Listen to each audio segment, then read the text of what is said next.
Hi, thank you for joining us this afternoon. Thank you. I want to ask you a few questions, mainly about what you spoke about in the panel and the regional issues surrounding Israel. Can you tell our viewers a little bit about what you think is the major challenge here? As I mentioned in the panel, the main challenge in the region is the Iranian threats and other terrorist groups in the region. And I think we should work together, the Arab states, especially Sunni Arab states and Israel, to fight the Iranian threats, especially in the southern Syria. We are in Jordan very worried about the Iranian presence in southern Syria. 20 kilometers away from our borders. They are starting to establish bases there, and they want to strengthen their position in the Golan Heights or in the southern Syria. This is, I think, the first and foremost priority for Jordan and Israel this time. In addition to the fighting other terrorist groups like ISIS and Jabhat al-Nusra and so on. And it was just announced today in Israeli media that a new fence was being built on the Jordanian-Syrian-Israeli border. And this is a joint work between the Jordanians and the Israelis in an area where ISIS is. But like you said, the Iranian presence is something that is very worrisome to both Jordan and to Israel. Do you see the Iranians, their militias, perhaps even Hezbollah, coming in, taking over the land from Daesh, from ISIS, and that being the major threat?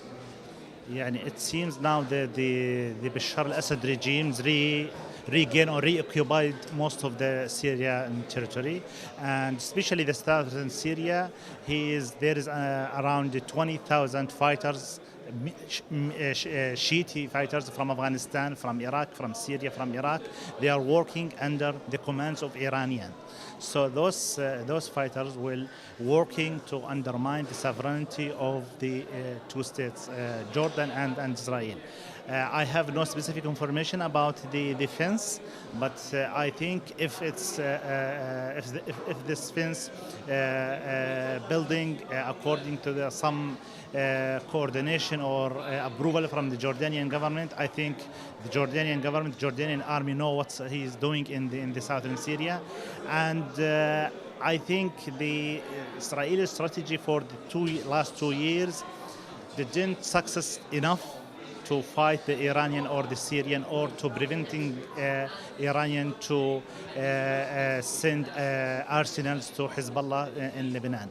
So it's a very complicated situation, and I think we need to cooperate, to work together in this issue. And I think this is the first priority for Jordan and Israel now. And regardless what's happening on the Palestinians-Israeli track, regardless what's happening about the international arena, for example, for Trump declaration, this is urgent issues we have to work on, in addition to the status quo, maintaining the status quo in Jerusalem. And if we can touch a little bit more on the Palestinian Israeli Trump statement, if you want.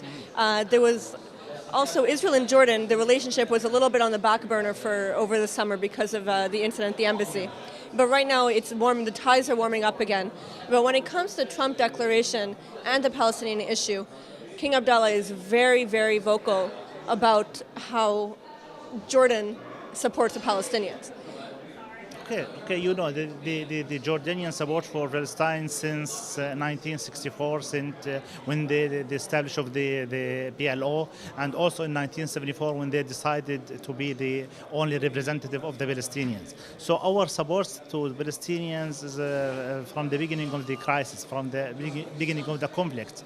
But now we have to quantify our interests, because we in Jordan understand the situation and understand the Trump declaration. And I see personally, I am not in the position to talk about on behalf of the Jordanian government, but I see that Trump declaration still open to negotiation. He didn't put the end for all of this process, and the last or final boundaries for Jerusalem is still open to negotiations. If the Palestinians choose to cut off their relation with the United States, we cannot, because we will harm our economy.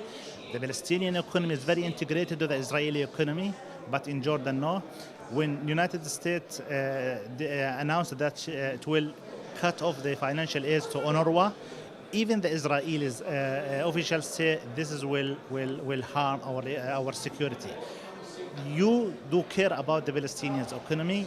I'm asking who will do care about Jordanian economy. We have UNRWA running educational and medical service in Jordan. Who's talking about Jordan's economy? So we have to follow our interests. We have to continue cooperating and working with the United States regarding this issue. And do you see any increased cooperation militarily between Israel and Jordan?